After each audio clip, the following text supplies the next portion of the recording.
Halo, assalamualaikum warahmatullahi wabarakatuh. Berjumpa kembali di video pembelajaran multimedia. Kali ini kita akan belajar mata pelajaran teknik pengolahan audio video untuk kelas 12 program studi atau jurusan multimedia. Pada mata pelajaran teknik pengolahan audio video kelas 12 multimedia, materi yang dipelajari ada 10 bab ya, atau 10 materi. Yang pertama adalah bab 1 tentang proses produksi multimedia. Yang kedua, mengoperasikan kamera. Bab yang ketiga, teknik pergerakan kamera. Bab yang keempat, tata cahaya dalam perekaman video. Bab yang kelima, penyuntingan video menggunakan software pengolah video. Bab yang keenam, manipulasi audio digital dan memadukan dengan video. Sedangkan bab ketujuh, pembuatan video pendek. Bab ke-8, perbaikan kualitas audio dan penambahan efek khusus. Bab ke-9, pembuatan video sesuai naskah dan skenario. Dan yang ke-10 atau yang terakhir, evaluasi proses produksi video pendek. Nah, itu materi-materi yang akan kita pelajari di mata pelajaran teknik pengolahan audio video kelas 12 multimedia. Kita langsung menginjak ke bab 1 ya, atau bab pertama tentang proses produksi multimedia. Kompetensi dasarnya adalah yang pertama, memahami alur proses produksi multimedia, dan untuk keterampilannya membuat alur proses produksi multimedia. Sedangkan tujuan pembelajarannya, yang pertama, menjelaskan konsep dasar proses produksi multimedia. Yang kedua, mengidentifikasi tahapan proses produksi multimedia. Serta yang ketiga, membuat alur proses produksi multimedia. Sebelum menginjak ke alur proses produksi multimedia, kita seharusnya memahami dulu ya tentang dasar produksi multimedia. Multimedia dapat diartikan sebagai penggunaan beberapa media dalam menyampaikan informasi berbentuk teks atau tulisan, audio atau suara, grafik atau gambar ya, animasi dan video.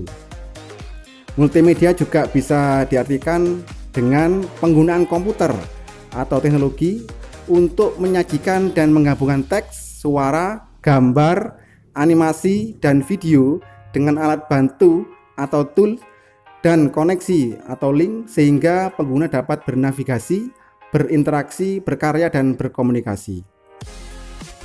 Produk multimedia dapat dikategorikan menjadi dua. Produk multimedia dapat dikategorikan menjadi dua, yaitu yang pertama, multimedia content production. Yang kedua, multimedia communication. Multimedia content production digunakan untuk menyampaikan informasi atau menghasilkan produk multimedia. Contohnya musik, video, film, game, entertainment, dan lain-lain. Nah, media yang digunakan adalah teks, audio, video, animasi, dan grafis ya, atau image. Sedangkan multimedia communication digunakan untuk mempublikasikan atau menyiarkan atau mengkomunikasikan material berupa advertising, publikasi, entertainment, news, education, dan lain-lain. Media yang digunakan adalah TV ya, TV atau radio, film, cetak, musik, game, entertainment, tutorial, dan lain sebagainya. Nah, itu dua kategori dari produk multimedia. Sehingga tentunya kita mulai awal harus bisa menentukan produk multimedia yang akan kita rancang, yang akan kita produksi, termasuk produk yang mana gitu. Nah, sekarang kita masuk ke alur proses produksi multimedia. Ada 3 alur ya. Ada 3 alur dalam proses produksi multimedia. Yang pertama adalah praproduksi atau pre-production. Proses yang kedua adalah proses produksi atau production. Proses yang ketiga adalah proses pasca produksi atau post production. Proses praproduksi merupakan tahapan perencanaan dan persiapan sebelum memulai proses produksi, bisa pengambilan gambar atau shoot. Sedangkan proses produksi merupakan tahapan implementasi praproduksi di mana semua anggota tim pengembang bekerja. Sedangkan proses pasca produksi merupakan tahapan penyelesaian produksi multimedia menjadi hasil akhir yang siap untuk dipasarkan. Nah, kita kupas satu persatu. Untuk proses praproduksi itu terdiri dari beberapa bagian. Yang pertama adalah pencarian dan penemuan ide. Yang kedua, pembuatan sinopsis, treatment, storyboard, dan shooting script. Yang ketiga, pembentukan tim atau kru. Yang keempat, perencanaan produksi.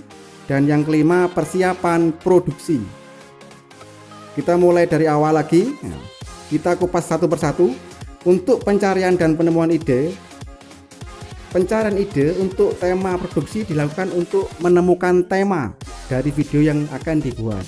Langkah yang paling mudah adalah dengan menggunakan teknik ATM, yaitu amati, tiru, dan modifikasi.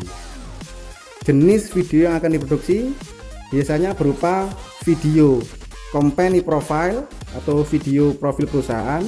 Yang kedua, video non komersial use.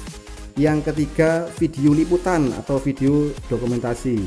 Jadi dari sini kita setelah menemukan ide, kita harus menjuruskan atau mengkategorikan video atau film atau iklan ini termasuk yang mana gitu. Apakah profil perusahaan, ataukah komersial atau non komersial, atau video berupa liputan atau dokumentasi. Nah, ini menentukan langkah berikutnya gitu. Kemudian langkah yang kedua, pembuatan sinopsis, treatment, storyboard, dan shooting script. Sinopsis berarti ringkasan cerita yang dibuat untuk menyampaikan pesan secara singkat dari sebuah karya tulis maupun film. Sedangkan treatment memberikan gambaran yang lebih rinci, yang lebih deskriptif dari tema yang akan divideokan. Jadi treatment ini lebih rinci daripada sinopsis. Yang ketiga, storyboard. Storyboard digunakan untuk mendeskripsikan rangkaian peristiwa yang akan direkam dalam video. Storyboard biasanya berupa gambar-gambar ya, gambar-gambar urutan syuting, baik itu urutan adegannya maupun waktunya, kemudian pemerannya siapa gitu ya. Jadi storyboard lebih rinci lagi, lebih detail lagi daripada treatment dan sinopsis.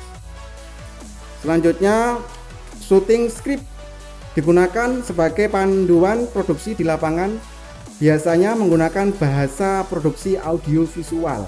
Setelah pembuatan sinopsis, treatment, storyboard, shooting script selesai, maka akan dibentuk sebuah tim, pembentukan tim atau kru. Pembentukan tim atau kru, pemilihan dan penentuan kru yang akan terlibat di dalam proses produksi terdiri dari produser, sutradara, kameramen, penulis naskah, editor, lightman, dan lain-lain ya. Jadi ini semua tim atau semua orang yang bertanggung jawab melaksanakan proses produksi. Yang keempat itu perencanaan produksi, terdiri dari pencarian lokasi, pengambilan gambar untuk produksi video. Jadi ini mulai hunting lokasi untuk menentukan di mana nanti letak atau lokasi syutingnya. Kemudian perencanaan pemeran atau tokoh yang akan dijadikan talent dalam video. Kemudian perencanaan tim produksi yang akan bekerja. Terus kemudian perencanaan peralatan yang dibutuhkan. Jadi apa saja yang dibutuhkan nanti, misalkan kamera, lampu, mic dan lain sebagainya, itu nanti direncanakan di sini apa saja alat-alat yang dibutuhkan. Kemudian perencanaan jadwal pengambilan gambar. Jadi sudah terjadwal untuk scene 1 itu tanggal berapa, hari apa, jam berapa, scene 2, scene 3 dan seterusnya. Sudah terjadwal dengan baik. Selanjutnya perencanaan anggaran dana yang dibutuhkan. Nah, ini penting ya, karena berhubungan dengan khalayak orang banyak yang terlibat, maka harus dianggarkan ini kira-kira habis berapa biayanya ya untuk semua ya. Biaya misalkan konsumsi, transportasi, akomodasi dan lain sebagainya. Jadi harus dimatangkan, direncanakan di tahap perencanaan produksi. Kemudian langkah yang kelima adalah persiapan produksi.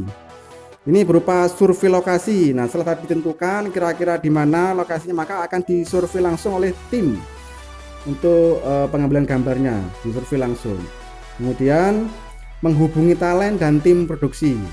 Karena ini sudah dirasa mendekati proses produksi, maka harus dihubungi antara talent dan tim produksinya. Kemudian yang ketiga, mempersiapkan dan melakukan pemeriksaan terhadap peralatan yang dibutuhkan. Nah, jadi misalkan nanti ada kamera, kemudian lampu, kemudian mic, itu akan disiapkan semuanya, kemudian akan diperiksa kualitasnya dan fungsinya apakah berjalan dengan baik atau tidak. Nah, itu tahapan-tahapan yang ada di proses praproduksi. Biasanya proses praproduksi ini memakan waktu yang lebih lama daripada proses produksi dan proses pasca produksi, karena memang harus banyak yang disiapkan ya, yang direncanakan memang banyak sekali, memang banyak, jadi harus benar-benar matang persiapannya. Kita masuk langkah yang kedua, kita masuk ke proses yang kedua, yaitu proses produksi atau production. Terdiri dari shooting, acting, creating animation, kemudian record sound, kemudian create text atau grafik. Shooting merupakan proses pengambilan gambar. Jadi setelah dari proses praproduksi sudah dijadwalkan tanggal sekian, kemudian lokasinya di mana, pemerannya siapa saja, maka bisa dilaksanakan proses pengambilan gambar atau shooting. Yang kedua, acting ya.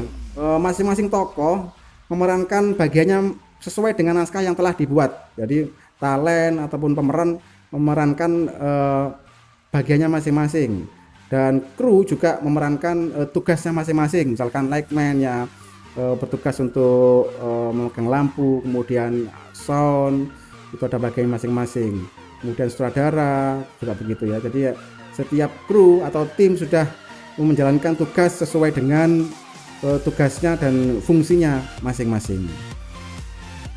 Yang ketiga, creating animation. Nah, ini opsional ya, bisa ditambahkan atau tidak, tergantung nanti jenis video atau iklan yang dihasilkan. Jika ingin menambahkan sentuhan animasi, maka di sini sudah dibuat ya, kira-kira seperti apa nanti animasi yang akan ditambahkan. Yang keempat, record sound. Record sound ini merekam suara dari tokoh atau pemeran dalam video yang akan dibuat. Selain merekam suara dari tokoh, juga akan merekam sound effect ya. Jadi kira-kira nanti ini efek yang dibutuhkan apa, misalkan suara hujan, suara musik, dan suara sepeda motor, suara orang berkelahi dan lain sebagainya. Ini sudah direkam di tahapan proses produksi. Kemudian yang kelima, tahapan yang kelima adalah create text atau grafis. Nah, ini juga opsional. Ini tergantung jenis iklan atau video yang akan dihasilkan. Jika ingin menambahkan teks atau grafik, maka dibuat di proses produksi ya, jadi seperti itu. Nah, itu tahapan-tahapan atau langkah-langkah dalam proses produksi, proses yang kedua. Nah, kita akan lanjut ke proses yang ketiga, yaitu proses pasca produksi atau pasca production. Meliputi compositing, editing, mixing, mastering, distribusi, dan publishing. Compositing merupakan menggabungkan semua elemen ke dalam satu media. Jadi yang didapatkan dari hasil syuting atau dari proses produksi akan digabungkan di dalam satu media. Misalkan potongan-potongan video atau footage atau scene akan digabungkan di sini ya. Kemudian suara, nah itu akan dikomposit di proses compositing. Langkah yang kedua adalah editing. Editing merupakan penyuntingan materi sesuai dengan naskah yang ada. Jadi setelah digabungkan maka akan dicek sesuai dengan naskah atau tidak gitu ya, hasilnya itu disunting sesuai dengan naskah yang ada. editing ini ada dua langkah juga, yaitu editing offline atau editing kasar dan editing online atau editing akhir atau tahapan terakhir. Jadi setelah diedit kasar maka akan dipanggil semua krunya, termasuk sutradara, produser, semua tim dipanggil semua untuk mereview apa kekurangan dari editing kasar ini. Jika masih ada yang harus ditambahkan maka ditambahkan di situ. Maka ditambahkan di editing online. Jika harus ada yang dibuang juga harus dibuang di editing online, artinya editing akhir. Langkah yang ketiga yaitu mixing. Mixing merupakan proses untuk menggabungkan atau mensinkronisasikan antara video dan audio. Jadi di sini sudah ditata sedemikian rupa, sudah diurutkan mulai dari scene 1 sampai ke terakhir urut-urutannya dan dimasukkan audionya, baik itu suara tokoh maupun sound efeknya. Jika ada penambahan musik juga dimasukkan di situ, musik yang sesuai, yang selaras dengan tema dari video yang dibuat. Nah, setelah itu baru direview lagi oleh para tim dan para kru sampai menghasilkan produk akhir. Setelah produk akhir sudah selesai, fix jadi dan masuk ke mastering ya. Mastering merupakan proses untuk membuat kepingan VCD atau DVD master yang kemudian nanti akan digandakan lagi. Nah, itu setelah mastering baru nanti akan digandakan yang akan dipublish ya, yang akan disebarkan ke beberapa tempat promosi. Nah, langkah yang terakhir atau langkah yang kelima dari proses pasca produksi adalah distribusi dan publishing. Nah, distribusi dan publishing merupakan proses mendistribusikan dan mempublikasikan produk atau hasil karya multimedia, yaitu bisa melalui iklan, sosial media, ataupun media promosi lainnya. Nah, itulah tahapan-tahapan yang ada di dalam proses produksi multimedia. Kiranya cukup sampai di sini materi untuk kali ini, yaitu tentang alur proses produksi multimedia. Jika ada pertanyaan bisa tulis di kolom komentar dan jangan lupa untuk klik tombol like, subscribe dan share ya jika video ini bermanfaat. Terima kasih, semoga bermanfaat. Saya akhiri, wassalamualaikum warahmatullahi wabarakatuh.